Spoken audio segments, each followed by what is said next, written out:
Friends, आज का हमारा पेपर है जे डबल ई का 17 मार्च शिफ्ट 2 का ये पेपर है। तो फर्स्ट क्वेश्चन है, what will be equivalent logic get for this circuit. तो यहाँ पर आप लोग देख सकते हो कि पहले जो हमारे पास जो गेट है, this one that is our AND gate, this is OR gate, और फिर आउटपुट जो मिल रहा है वो वापस एंड गेट पे मिल रहा है, राइट। तो बुलियन इक्वेशन इससे बनेगा। तो पहले गेट से जो गेट है वो है हमारा A dot B, AND gate, right. अब यहाँ पर एक छोटा सा करेक्शन है, यहाँ पर जीरो बहुत ही छोटा सा है, तो वो हमारा नॉट गेट है, तो ए डॉट बी बार हो जाएगा, राइट। प्लस ये जो हमारा गेट है, तो यहाँ पर प्लस नहीं बट आगे आगे एंड गेट है, तो यहाँ पर मुझे डॉट लिखना पड़ेगा कंपलसरी। तो डॉट आ जाएगा यहाँ पर, क्योंकि आगे जाके एंड गेट मिलने वाला है। एंड गेट मतलब कि डॉट, तो डॉट इनटू अब और गेट के अकॉर्डिंग तो ए प्लस बी। तो ये हमारा बुलियन इक्वेशन हो गया। अब A dot B bar that is A bar plus B bar, right, into A plus B as it is. Okay, अब मल्टीप्लीकेशन, तो A bar dot A, right, plus A bar dot B plus B bar dot A plus B bar dot B, right. तो ये पूरी formula हो गई। अब इसको अगर सॉल्व करें तो y इज इक्वल टू हमें मिलेगा ए बार डॉट ए और बी बार डॉट बी, ये तो कैंसिल हो जाएगा क्योंकि दोनों एक दूसरे के ऑपोजिट है। तो A bar dot B plus B bar dot A, right. तो ये जो गेट मिला that is our XOR gate. XOR gate की ये फॉर्मूला है, बुलियन इक्वेशन जो भी हमें मिली that is XOR gate Boolean equation, right. So यहां पर आंसर होगा ऑप्शन नंबर 4। दूसरा क्वेश्चन है कि for a satellite at a distance 11 R from the surface of a planet P of radius R, it's time period is 24 hours. Evaluate time period of another satellite at distance 2 R from the surface of P. Okay, तो यहाँ पर पहले तो ये जो time period है वो radius पे कैसे डिपेंड करते हैं, तो उसकी भी एक फॉर्मूला है that T is proportional to R raise to 3/2। तो ये उसकी फॉर्मूला है। अब T1 upon T2 is equal to R1 upon R2 raise to 3/2, right. तो ये उसकी फॉर्मूला है। अब T1 तो उसका टाइम पीरियड है 24 hours, that is given 24 hours upon T2 is equal to R1। Okay, अब R1 क्या है, तो यहाँ पर R1 है that is 12 hour, right, upon यहाँ पर जो R2 है, R2 मतलब कि वो 3 टाइम्स है तो 3R, राइट, रेज टू 3/2। अब यहाँ पर R कैंसिल हो जाएगा, राइट, और 3 4 जा तो 3 4 जा, राइट। तो 4 रेज टू 3/2 तो 24 upon T2 is equal to, पहले मैं करूँगा 4 रेज टू 3, 4 रेज टू 3 मतलब कि 64 होगा, और 64 का रूट मतलब कि रेज टू 1/2, तो वो हो जाएगा 8, राइट। तो यहाँ पर T2 is equal to 24 upon 8, तो आंसर होगा क्या, 3 आवर्स, राइट। तो T2 is equal to 3 hour, that is our last answer. Okay, now new question is a particle is moving along x axis whose velocity is given by, तो v की formula यहाँ पर दी है, v is equal to v0 plus gt plus ft square, right. तो if at t is equal to 0 particle is at x is equal to 0 then the position of particle at t is equal to 1 second is given by, okay। तो यहाँ पर पहले तो velocity की formula है dx/dt, तो dx/dt right hand side as it is होगा, but यहाँ पर हमें पोजीशन ही फाइंड करनी है, तो both the side integration 0 to x here, right, और यहाँ पर इंटीग्रेशन होगा 0 टू 1, तो v0 bracket plus gt plus ft square, right, और डी टी, यहाँ पर डी टी आ जाएगा, और तो लेफ्ट हैंड साइड भी यहाँ पर डी टी होगा, राइट। तो इज इक्वल टू यहाँ पर integration v zero d t, तो वी जीरो कॉन्स्टेंट है तो v zero t, right, plus g t d t, integration t d t तो t square by two, right. तो यहाँ पर लिमिट्स होगी 1 0, यहाँ पर भी लिमिट्स होगी 1 0, plus F constant T cube by 3, limit होगी यहाँ पर 1, यहाँ पर 0, राइट। तो इज इक्वल टू, अब लिमिट के साथ लिखे तो यहाँ पर बचेगा V zero 1 minus zero is 1, plus G by 2, क्योंकि टी स्क्वायर 1 का square 1 minus 0, right, plus F by 3, T cube का भी वही हाल होगा, 1 ही रहेगा। तो यहाँ पर कौन से ऑप्शन के साथ मैच हो रहा है? फर्स्ट ऑप्शन के साथ मैच हो रहा है, दैट इज अवर आंसर। तो अगला क्वेश्चन है, in a pure inductive circuit effect on reactance and current when frequency is half. तो reactance will be double, current will be half. तो यहाँ पर रिएक्टेंस और करंट दोनों का ही अकॉर्डिंग चेंज यहाँ पर फाइंड करना है। तो पहले रिएक्टेंस, इंडक्टिव रिएक्टेंस, उसकी फॉर्मूला होगी XL is equal to 2 pi F L, right. अब यहाँ पर फ्रीक्वेंसी जो है वो हाफ हो रही है, राइट। सो फ्रीक्वेंसी हाफ मतलब कि यहाँ पर पाई एफ एल हो जाएगा। तो पहले करंट मतलब कि उसकी फॉर्मूला होगी E M F upon XL, right. तो पहले उसकी वैल्यू थी E upon 2 pi F into L, और यहाँ पर अब वो चेंज होकर क्या हो जाएगा, तो I is equal to E upon 2 pi F L. तो फ्रीक्वेंसी हाफ हो रही है तो यहाँ पर हाफ, तो वो ऊपर चली जाएगी, तो यहाँ पर न्यू करंट मिलेगा I is equal to 2E upon 2 pi F L. तो यहाँ पर करंट, जो न्यू करंट हमें मिला वो पहले करंट से डबल मिल रहा है, मतलब कि I dash is equal to 2 into I मिल रहा है। तो यहाँ पर करंट डबल होगा, तो ये आंसर 2 के साथ मैच हो रहा है, current will be double and reactance will be half, क्योंकि ये हाफ हो चुका है।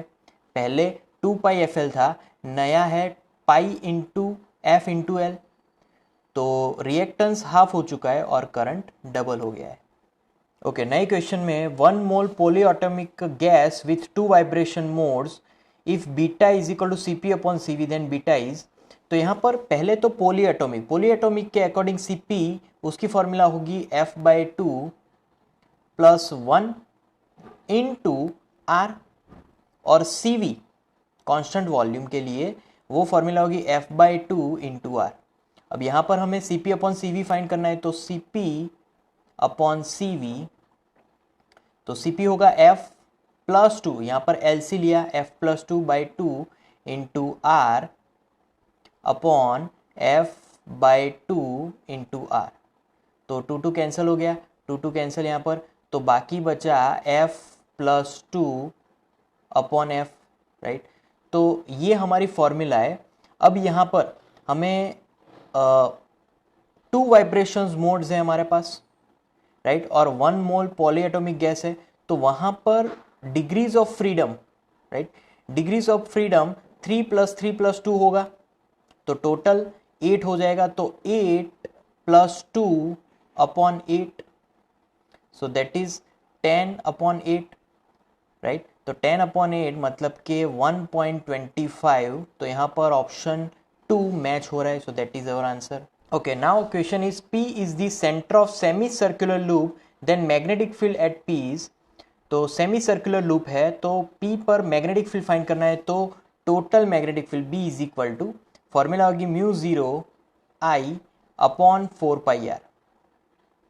अब यहाँ पर इंटू 2 से मल्टीप्लाई होगा, right, plus mu 0 I upon 4 into R center पे, राइट।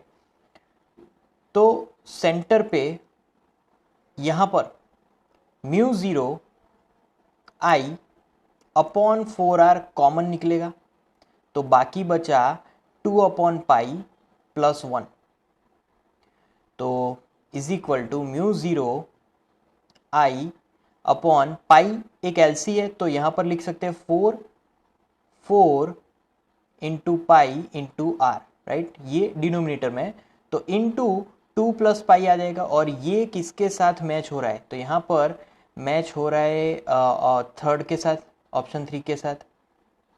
ओके, अगले क्वेश्चन में sample of gases are taken through isothermal and adiabatic process, choose which of the following diagram correctly represent isothermal and adiabatic process.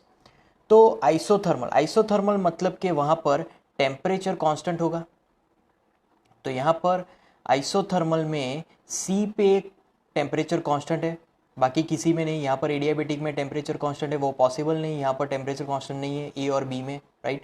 सी में isothermal में temperature constant है, और D में adiabatic तो as it is है, वहाँ पर भी आइसोथर्मल में टेम्परेचर कांस्टेंट है, राइट। तो एडियाबेटिक प्रोसेस की बात करें तो PV raise to gamma is equal to constant, तो PV raise to gamma is equal to constant, तो उसका दूसरा एक टर्म है P raise to 1 minus gamma, T raise to gamma is equal to also constant. ये adiabatic का ही दूसरा फॉर्म है, और तीसरा फॉर्म है that is T V raise to gamma minus 1 that is equal to constant. तो ये सारे एडियाबेटिक के फॉर्म्स है वो सी और डी में फॉलो हो रहा है, so our answer is C and D, option 4 match हो रहा है, that is our answer. Okay, next question में find out electric flux in newton metre square per coulomb passing through YZ plane with area. तो area that is given that is 0.4 metre square and electric field that is given. तो यहाँ पर YZ plane है, मतलब कि area हमारा हम लोग लिख सकते हैं that is 0.4 I hat x axis के अकॉर्डिंग, तो वो हमारा एरिया का जो प्लेन वेक्टर है वो एक्स एक्सिस है, और वेक्टर ई गिवन है। अब यहाँ पर फ्लक्स फाइंड करना है, तो फ्लक्स की फॉर्मूला है phi is equal to, this is vector quantity, vector E dot vector A, so दोनों का डॉट प्रोडक्ट। अब यहाँ पर आई हेट ही होंगे डॉट प्रोडक्ट में, क्योंकि I hate dot J hate 0 हो जाएगा, तो वेक्टर ई में से आई हेट लो ध्यान में, टी ई 0/5, और वेक्टर ए में तो आई हेट ही है, तो दोनों का ही मल्टीप्लीकेशन होगा, जे हेट वाला कैंसिल हो गया, तो 0.8/5 इंटू E0, एंड E0 मतलब के दिस मल्टीप्लीकेशन, तो वो होगा 4 इंटू 10⁻3, राइट। तो यहाँ पर आंसर होगा 640, और उसका यूनिट होगा Newton metre square per coulomb, तो ये हमारा इलेक्ट्रिक फ्लक्स होगा, that is our answer. Okay, नए क्वेश्चन में a block of mass 1 kilogram on rough horizontal surface of friction coefficient mu is equal to 1/√3 as shown in figure, find out f minimum so that it can slide on surface in Newton। तो यहाँ पर f minimum का direct ही equation है, f minimum is equal to mu into m into g upon √of l plus mu square, right. अब बस values अंदर रखने हैं, तो 1/√3 दैट इज अवर म्यू, मास तो 1 किलोग्राम, जी 10 ले लो, अपॉन √L प्लस 1/3 हो जाएगा म्यू स्क्वायर, राइट। तो यहाँ पर इज इक्वल टू मल्टीप्लीकेशन करके, तो यहाँ पर जो L है L इज इक्वल टू 1 आ जाएगा, राइट। तो 10/√3 अपॉन √4/3, राइट।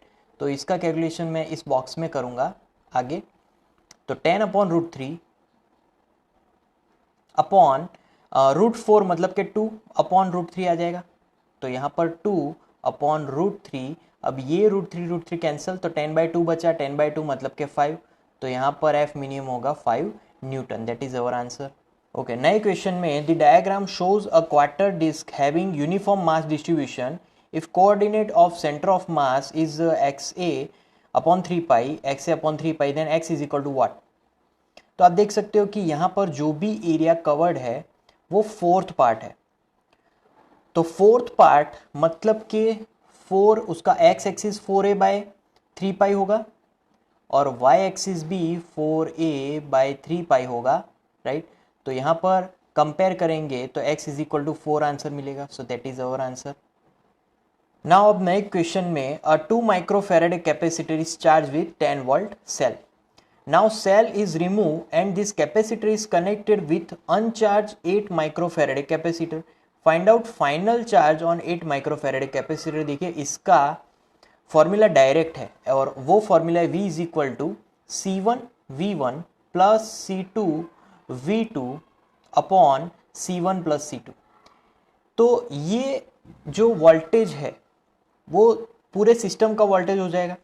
तो यहाँ पर वैल्यूज अगर रखे हैं तो 2 इंटू V1 जो कि 10 वोल्ट है प्लस C2 8 माइक्रोफैरेड है बट V2 तब 0 था अपॉन C1 प्लस C2। तो यहाँ पर 2 प्लस 8 10 हो जाएगा, राइट। तो 20 प्लस 8 28 अपॉन 10। तो यहाँ पर वोल्टेज लगभग 2.8 सॉरी 8 इंटू 0 है ना, ये 0 हो जाएगा।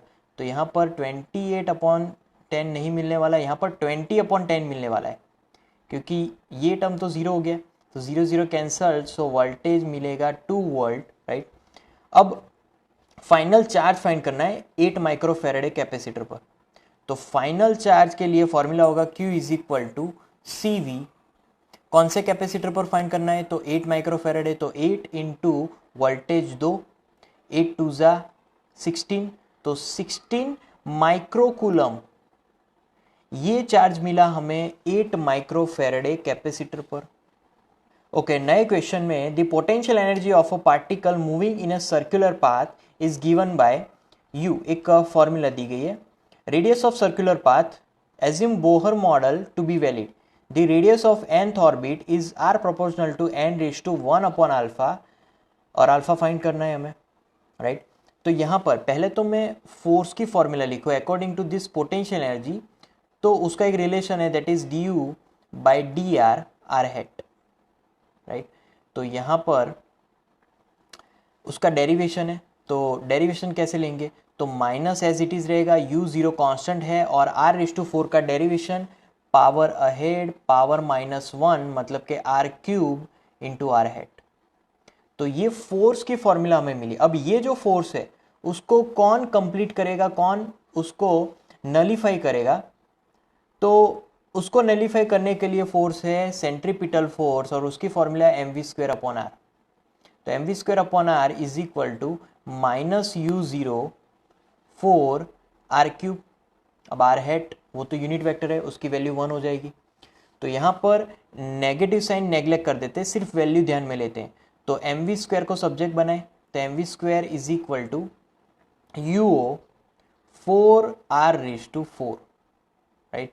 तो ये हमें मिला mv²। अब according to conservation of momentum, angular momentum, तो एंगुलर मोमेंटम की फॉर्मूला होगी mvr इज इक्वल टू, और वो है nh अपॉन 2 पाई।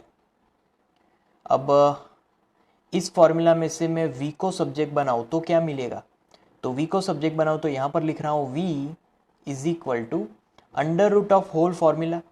तो v is equal to under root of 4uo upon m into r square आ जाएगा क्योंकि r रेज टू 4 का रूट r स्क्वायर। अब ये फॉर्मूला यहां पर रखेंगे, राइट। तो m फिर under root of 4uo upon m into r square into r is equal to nh upon 2 pi, right. तो अब यहां से left hand side R square into R मतलब आर क्यूब और राइट हैंड साइड n, बाकी सब constant है तो R cube is equal to मतलब प्रोपोर्शनल टू n। तो लिख सकते हैं r proportional to n raise to 1/3। अब ये इक्वेशन यहाँ से कंपेयर करें तो दोनों में कंपेरिजन के बाद मिलेगा alpha is equal to 3, that is our answer. Okay, now next question में two equal masses A and B are connected to two different springs of spring constants K1 and K2 respectively. they are performing SHM such that they have same maximum velocities, then find the ratio of their amplitudes. तो यहाँ पर हम लोग लिख सकते हैं कि angular momentums are same as per law of conservation of angular momentum. तो a1 omega 1 is equal to a2 omega 2, right. तो ओमेगा की फॉर्मूला क्या होगी? Omega is nothing but under root of k upon m. तो दोनों में अगर रखें तो a1 under root of k1 upon m is equal to a2 under root of k2 upon m, right. अब दोनों का रेशियो ले तो a1 upon a2 mm cancel हो जाएगा, तो इज इक्वल टू बचेगा under root of k2 upon k1. So कौन सा आंसर यहाँ पर मैच हो रहा है? Answer 1. So that is our answer. Okay, नए क्वेश्चन में internal resistance of battery of EMF 2E is R1 and battery of EMF E is R2. If potential difference across the battery of EMF 2E is 0, then value of R is. तो यहाँ पर formula होगी, तो पहले battery के लिए 2E minus IR1 is equal to 0, right. तो यहाँ पर I को सब्जेक्ट बनाए तो क्या होगा? I is equal to 2E upon R1 मिलेगा, राइट.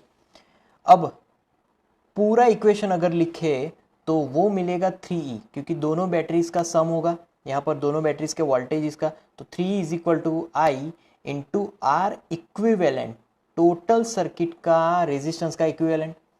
तो यहाँ पर फॉर्मूला होगी 3E is equal to I into equivalent. तो यहाँ पर दो इंटरनल रेजिस्टेंस है, दोनों सीरीज में है और तीसरा भी सीरीज में है, तो total resistance R plus R1 plus R2, right. तो ये फॉर्मूला होगी. अब यहाँ पर E की फॉर्मूला, तो I की फॉर्मूला अगर यहाँ से रखे यहाँ पर, तो फॉर्मूला क्या बनेगी? 3E इज इक्वल टू आई मतलब के 2E upon R1, right, into R plus R1 plus R2, right. तो अब यहाँ पर कंपैरिजन करें, ई कैंसिल हो जाएगा, R1 लेफ्ट हैंड साइड चला जाएगा, तो बाकी बचेगा 3 अपॉन R1, राइट. तो 2 भी नीचे आ जाएगा, सॉरी हियर थोड़ा सा मिस्टेक हो गया, 3 into R1 upon 2 is equal to R plus R1 plus R2, right. अब R1 को लेफ्ट हैंड साइड ले जाए तो 3/2 माइनस 1, 3/2 माइनस 1 मतलब के 1/2, तो वो बचेगा सिर्फ R1/2. तो R1/2 is equal to R plus R2 only. अब हमें फाइंड करना है वो है कैपिटल R, तो कैपिटल R को सब्जेक्ट बनाएंगे तो मिलेगा R1 upon 2 minus R2. So that is our correct answer, और ये ऑप्शन मैच हो रहा है 2 से, so that is our answer. Okay, new question, visible light is found in which spectrum. तो थियोरिटिकल बेस्ड क्वेश्चन है, तो विजिबल लाइट बामर सीरीज में मिलने वाला है. ओके, नए क्वेश्चन में, for a block at height 2 kilometre, delta V upon V given 1.36%, density of liquid G. तो evaluate hydraulic stress upon strain. Simple stress upon stress find करना है. तो पहले हाइड्रोलिक स्ट्रेस मतलब कि प्रेशर, और प्रेशर की फॉर्मूला है रो जी एच, राइट. तो यहाँ पर डेंसिटी कितनी है? 1000 इंटू जी कितना है? 9.8, एंड एच हाइट दिया है 2 किलोमीटर, सो 2. सो यहाँ पर कुछ आंसर मिलेगा हमें, राइट. फिर हाइड्रोलिक स्ट्रेन, तो स्ट्रेन मतलब के परसेंटेज में है 1.36, सो 136 upon 100 that is our strain, right. दोनों का रेशियो लेना है, तो दोनों का रेशियो मतलब कि 1000 into 9.8 into 2 into 100, right. Denominator to denominator goes to numerator upon 136, right. तो after calculation we will get 14.41 into 10⁵, और वो हमें मिलने वाला है न्यूटन पर मीटर स्क्वायर, राइट. तो ये रेशियो होगा हाइड्रोलिक स्ट्रेस और हाइड्रोलिक स्ट्रेन का। ओके, नया क्वेश्चन है, match the phase of voltage and current given in column 2 with the circuit given in column 1, right. तो यहाँ पर पहला है प्योर इंडक्टिव सर्किट। अगर सिर्फ इंडक्टिव सर्किट है तो इन चारों ऑप्शंस में करंट लैग करेगा, करंट वोल्टेज से पीछे होगा। कितना पीछे होगा? π/2 जितना। तो वो फर्स्ट होगा A21। Pure capacitive circuit, okay, capacitive में तो वो लीड करेगा, तो वो डायरेक्ट सेकंड आंसर होगा। Series LCR circuit, okay, series LCR में जो भी आंसर होगा वो होगा करंट और वोल्टेज दोनों ही सेम फेज में होंगे, तो ये भी डायरेक्ट आंसर है। और प्योर रेजिस्टिव, ये एक ही बचा है, तो यहाँ पर प्योर रेजिस्टिव सर्किट में ये फॉर्मूला होगी phi is equal to tan inverse XL minus XC upon R। Yes, यहाँ पर थोड़ा सा करेक्शन है, यहाँ पर जो थर्ड ऑप्शन है ना वो यहाँ पर जाएगा, मतलब कि C4 आएगा, और जो D है वो थर्ड में जाएगा, क्योंकि रेजिस्टिव में ही करंट और वोल्टेज सेम फेज में होते हैं, तो उस हिसाब से यहाँ पर आंसर होगा। तो यहाँ पर AI then B2, right, AI then B2 then C4 आएगा और D3 आएगा, तो यहाँ पर ऑप्शन ही नहीं है। ऑप्शन 4 को हम लोग करेक्ट कर सकते हैं, C मतलब कि यहाँ पर C4 आएगा और D की जगह पे यहाँ पर 3 आएगा, तब ये आंसर करेक्ट होगा। ओके, नया क्वेश्चन है, in given circuit galvanometer is ideal then find out current through galvanometer. Okay, so यहाँ पर जो करंट्स है वो डिस्ट्रीब्यूट होंगे, जैसे कि पहला यहाँ पर जो रियल करंट है वो I होगा, फिर आगे जाके वो डिस्ट्रीब्यूट होगा I1, राइट, यहाँ पर आगे जाके वो I2 बनेगा, I2, फिर वो करंट आगे जाके यहाँ पर I3 बन जाएगा, और यहाँ पर वो करंट आगे जाके I4 होगा, यहाँ पर I4 लिख लेता हूँ, राइट। तो पहले तो इक्विवेलेंट फाइंड करते हैं, रेजिस्टेंस का इक्विवेलेंट, तो यहाँ पर resistance equivalent is equal to क्या होगा? तो पहले समेशन मतलब के मल्टीप्लिकेशन अपॉन समेशन, तो मल्टीप्लिकेशन मतलब 100 इंटू 60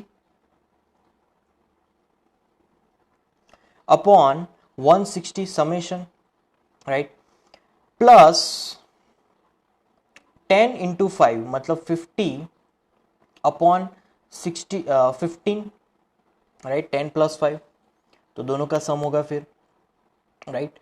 तो ये इक्विवेलेंट मिलेगा, और एट लास्ट कैलकुलेशन करके इक्विवेलेंट मिलेगा 40.833। अब current flowing through the circuit, तो उसके लिए फॉर्मूला होगी I is equal to E upon R equivalent. तो E कितना है? यहाँ पर दिया है 10 अपॉन 40.833, तो उसका आंसर होगा 0.245 एम्पियर।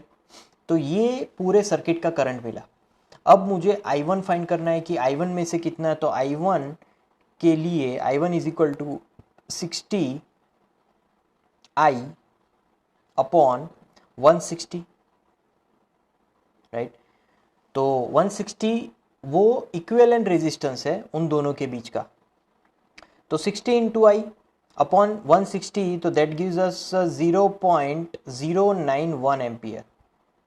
और I2 फाइंड करना है, तो I2 is equal to similar 100 into I upon 160, तो वो I2 मिल जाएगा। बट यहाँ पर I3 फाइंड करना है, तो I3 के लिए यहाँ पर मल्टीप्लिकेशन होगा, that is 5I upon 15, right.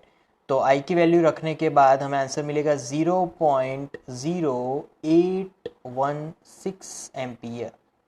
So that is the current I3। अब I3 मिल गया, I1 मिल गया, तो गैल्वेनोमीटर करंट फाइंड करें, तो गैल्वेनोमीटर में current IG is equal to 0.0094 ampere मिलेगा IG में से current, right. So that is the current which is flowing through the IG।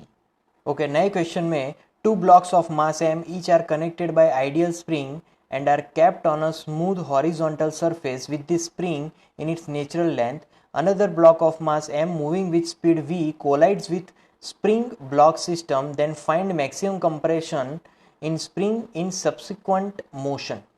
तो यहाँ पर फॉर्मूला होगी half k X maximum square is equal to half mu V maximum square. अब ये formula कहाँ से आई? तो ये स्प्रिंग का पोटेंशियल एनर्जी का फॉर्मूला है और ये जो फॉर्मूला है वो स्प्रिंग के मतलब ऑब्जेक्ट के काइनेटिक एनर्जी का फॉर्मूला है। तो जितनी पोटेंशियल एनर्जी उसके साथ स्टोर्ड होगी उतनी ही काइनेटिक एनर्जी में कन्वर्ट होगी, राइट। तो यहाँ पर अब फॉर्मूला में half k X M square is equal to 1/2, अब जो म्यू है that is m/2 v square, right. So now x maximum को सब्जेक्ट बना दो, 1/2 कैंसल्ड, तो X M square is equal to M V square upon 2k। तो X M is equal to under root of M V square upon 2k, right. तो ये formula होगी किसके साथ मैच हो रहा है? तो यहाँ पर ये जो v है उसको बाहर रखेंगे, राइट। तो यहाँ से अगर v को बाहर रखें क्योंकि वो स्क्वायर क्वांटिटी है तो रूट से बाहर निकल जाएगा, तो इसको बाहर रख देते हैं यहाँ पर, राइट। तो v बाहर, तो ये अब किसके साथ मैच हो रहा है? तो option 1, so that is our answer. Okay, अब नए क्वेश्चन में a particle is drop from a height of 5 metre above ground. The consecutive height attained after each collision is 81/100 of previous collision. Find average speed of ball. Okay, so now पहले तो square H O is equal to 81/100 into H O. So E कितना होगा? तो ई होगा square है, right. तो square root लेंगे तो 0.9 बचेगा, तो ई इज इक्वल टू 0.9। अब डिस्टेंस की बात करें तो डिस्टेंस इज इक्वल टू ये फॉर्मूला होगी एच ओ प्लस ये पोलिनोमियली बढ़ती जाएगी 2e square H O plus 2e⁴ H O so on, right. तो यहां पर एच ओ प्लस अब सारी इक्वेशन में जो सेकेंड टर्म से चली आ रही है उस सारी इक्वेशन में से मैं 2a स्क्वायर एच ओ को कॉमन ले रहा हूं, तो 2e square H O common, अब बचेगा 1 प्लस क्या बचेगा E square plus so on, right. अब इसको अगर हम लोग स्मॉलर वर्जन में मतलब कि इसको सिंप्लीफाई करें तो क्या बचेगा H O plus 2e square H O, और ये जो एक्सपांशन था उसका रिजल्ट मिलेगा 1 ये जो भी पहला और दूसरा टर्म है तो दूसरा टर्म नेगेटिव में आकर रह जाएगा और वो जाएगा डिनोमिनेटर में, राइट। तो इतना टर्म बचेगा। अब इसमें से भी एच ओ कॉमन करके एलसी लेंगे, तो एच ओ कॉमन, अब एलसी लेंगे तो जो बचेगा वो है 1 plus E square upon 1 minus E square, right. यहाँ पर सिर्फ आएगा 1 माइनस ई स्क्वायर, राइट। तो that is our distance D. अब टाइम के बारे में लिखते हैं, तो time t is equal to, वैसे ही ये जो टाइम फॉर्मूला हम लोग लिख रहे हैं वो सेकेंड इक्वेशन ऑफ मोशन में से आया, s is equal to U T plus half G T square, but वो जो फॉर्मूला है उसमें u 0 हो गया क्योंकि उसको ड्रॉप कर रहे हैं तो इनिशियल स्पीड 0 हो गई, तो जो बचेगी वो फॉर्मूला है वो है अंडर रूट 2ho अपॉन ई जी प्लस उसके बाद 2e under root 2ho upon जी, फिर उसका एक्सपांसन होगा, तीसरी टर्म आएगी plus 2e square under root 2ho upon G, right.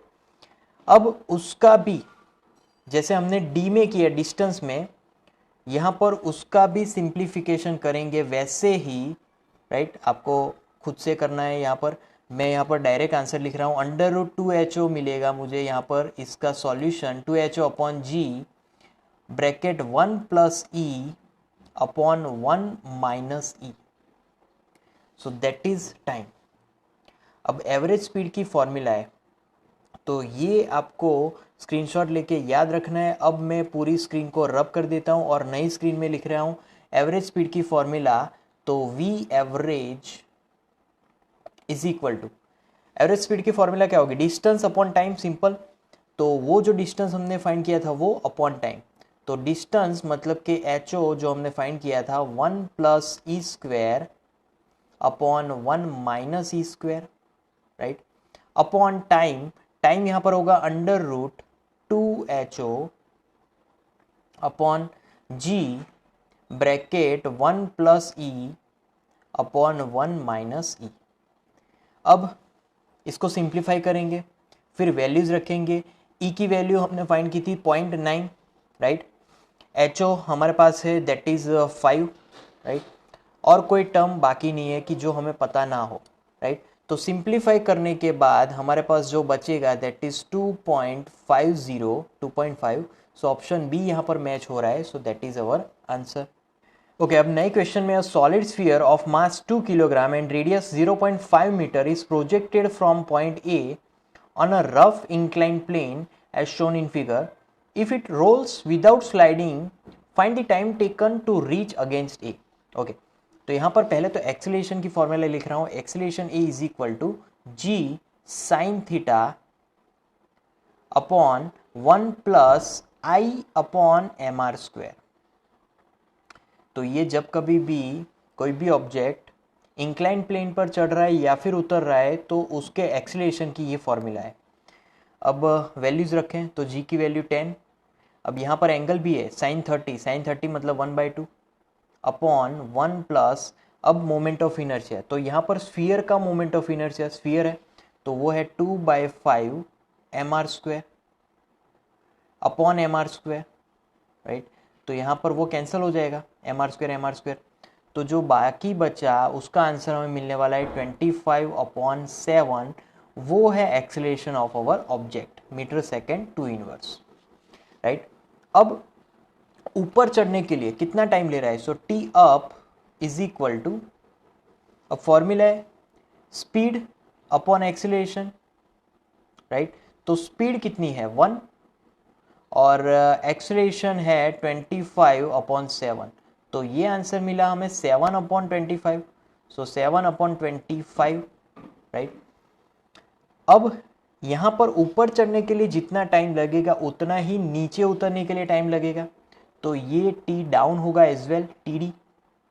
तो टोटल टाइम मतलब कि 2 से मल्टीप्लाई कर देना है, 7 को 2 से मल्टीप्लाई करोगे तो 14 बचेगा, 14/25, तो ये पूरा टाइम मिला हमें और वो आंसर मिलेगा 0.56 सेकेंड।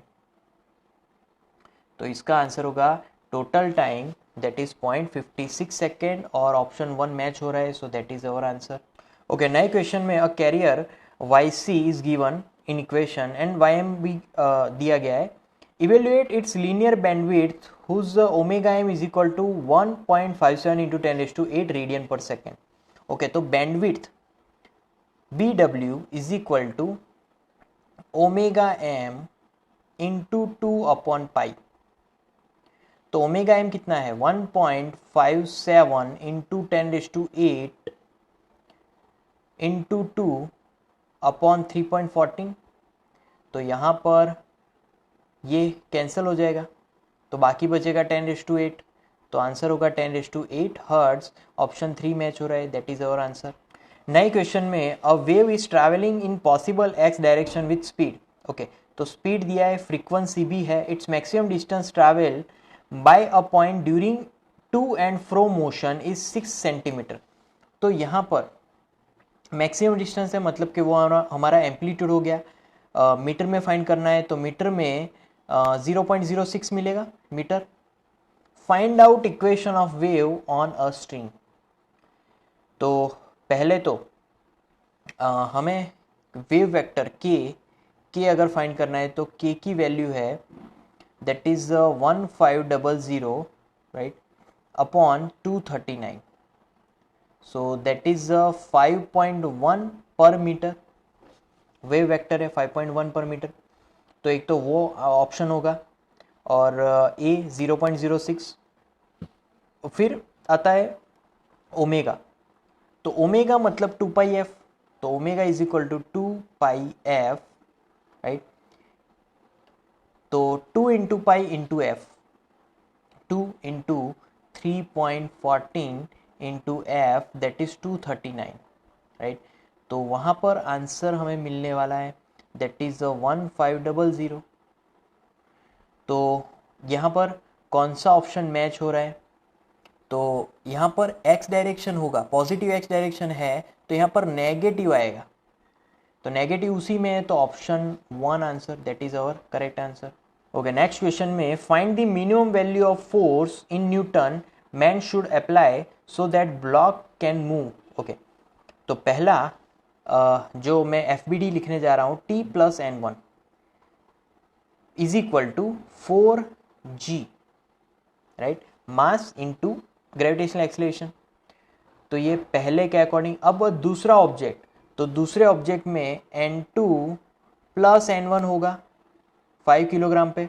सो N2 यहाँ पर N2 is equal to N1 plus 5G gravitational acceleration, right. तो अब इसको कंपेयर करके अगर T फाइंड करें, तो T is equal to FL, ये एक फॉर्मूला है हमारे पास, राइट. तो इन दोनों इक्वेशन 1 और 2 को अगर सॉल्व करें, तो हमें मिलेगा T की formula T is equal to 0.5 into 4 into G minus T plus 5G. So that is T tension formula. तो left hand side 1.5 T is equal to 0.5 into 9G, 4 plus 5 9G there is, right. So T, अब G की value अंदर रखेंगे तो 10, right. तो T हमें मिलेगा at last, that is 30 newton. So that is tension on that stream. Okay, नए question में if electric field at a distance 3 metre from 100 watt bulb is E, then electric field at 3 meter from 60 watt bulb is under root of x by 5 into E. Find the value of x. Okay, simple. See, density upon 4 pi r square is proportional to E square. अब ये जो formulas है वो क्या है, तो ये formula एक तो इंटेंसिटी की फॉर्मूला है, and it is directly proportional to the square of electric field. तो अब मैं फॉर्मूला इजीली लिख सकता हूं कि ρ1 upon ρ2 is equal to E1 square upon E2 square. तो इसमें से मैं ρ2 को सब्जेक्ट बनाता हूं क्योंकि हमें उसके लिए फाइंड करना है, तो ρ2 सब्जेक्ट. तो ρ2 इज इक्वल टू, यहाँ पर फॉर्मूला होगी दैट इज मल्टीप्लिकेशन में जाएगा, तो ρ1 और ρ2. यस, बाय मिस्टेक यहाँ पर हमें ρ1 और ρ2 की वैल्यूज लिखनी है. तो ρ1 100 वाट, तो ρ1 और ρ2 पावर्स है 100 अपॉन ρ2 इज 60 वाट. तो पावर्स हो गए 0 0 कैंसल्ड. E1, अब E1 क्या है, तो पहले का इलेक्ट्रिक फील्ड वो तो E है, तो E1 की जगह मैं E स्क्वायर लिख रहा हूँ अपॉन E2 स्क्वायर. अब E2 स्क्वायर फाइंड करना है, तो E2 स्क्वायर को सब्जेक्ट बनाएंगे, तो E2 square is equal to formula होगी 6 अपॉन 10 इंटू ई स्क्वायर. अब 6 अपॉन 10, तो 3 2 ज़ा 5 2 ज़ा, right. So E2 is equal to square root both the sides, तो यहाँ पर आएगा √3/5 इंटू ई. सो यहाँ पर दोनों इक्वेशन को अगर मैच करें तो x इज इक्वल टू मिलने वाला है 3. So that is our answer. Okay, अब नेक्स्ट क्वेश्चन में initial amplitude of block of mass m is given, m is equal to 1 kilogram, undergoing dam oscillation is 12 centimeter. So that AO 12 centimeter. If amplitude at t is equal to 20 minutes, अब 20 minutes है उसको second में convert करें तो 60, 20 into 60 1200 second आएगा. और नया जो एम्पलीट्यूड है that is 6 centimetre. Then find the value of damping constant जो है b. तो b को हमें फाइंड करना है. अब इक्वेशन क्या है, तो डैम ऑसिलेशन का इक्वेशन है a is equal to a0 e raise to minus bt upon 2m, right. अब a मतलब के 6, a0 12 e raise to minus bt upon 2m, right. अब 6 अपॉन 12 तो 1/2 इज इक्वल टू हम लोग लिख सकते हैं 1 upon e raise to b t upon 2m. अब ये इक्वेशन ट्रांसफर हो जाएगा, एक्सप्लेनेशन हट जाएगा और बाकी बचेगा ln2 is equal to b t upon 2m. b को सब्जेक्ट बनाना है तो b सब्जेक्ट, तो यहाँ पर जो बचेगा that is b is equal to okay ln2 मतलब 0.693, राइट. आपको ये याद रख लेनी है क्योंकि बहुत बार ln2 आता है. ln2 मतलब 2.303 इंटू log 2 और उसकी वैल्यू फिर काउंट करेगा तो 0.693 मिलने वाला है into 2 into mass that is 1 kilogram upon time होगा 1200. तो after calculation we will get 1.16 into 10 raise to, यहाँ पर आंसर होगा -3. So that is our constant value. So option 1 यहाँ पर मैच हो रहा है. So that is our answer in SI unit.